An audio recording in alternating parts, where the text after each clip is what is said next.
Dr. Anthony Fauci testifying this morning as part of the House investigation into COVID origins and the pandemic response.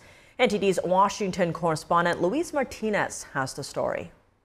Fiery hearing on Capitol Hill. Dr. Anthony Fauci, former head of the National Institute for Allergies and Infectious Disease, testified before Congress for 4 hours before the House Select Subcommittee on Coronavirus Pandemic. Democrats earlier today held a press conference where they denounced character assassination attacks against Dr. Fauci.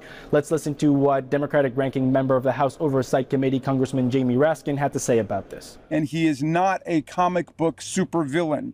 It's summer in Washington this week, and we like to say on Capitol Hill, it's not the heat, it's the stupidity. And what's happening with the Republicans on this committee is a case in point. The Democratic ranking member of the House Select Subcommittee on Coronavirus Pandemic, Congressman Loois, argued that Republicans have been peddling conspiracy theories about the origins of the COVID-19 pandemic. Our majority colleagues have spent time and taxpayer dollars fishing for evidence to back up their most extreme members' claims about Dr. Fauci. That Dr. Fauci somehow funded research that started the COVID-19 pandemic. House Republicans, on the other hand, grilled Dr. Anthony Fauci on federal funds that ended up financing research at the Wuhan Institute of Virology in China, where gain-of-function research was supposedly happening. In that he says, nothing that we were doing could have possibly caused the virus.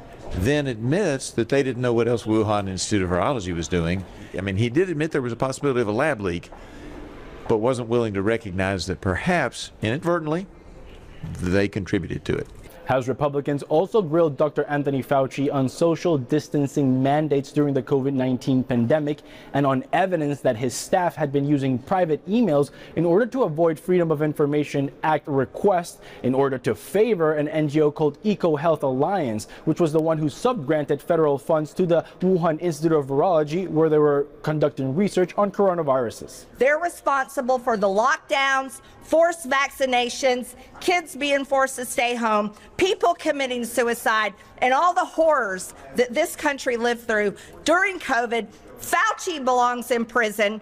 The House Select Subcommittee on the Coronavirus Pandemic has had over 20 hearings since it was installed 15 months ago. According to ranking members, investigations will continue.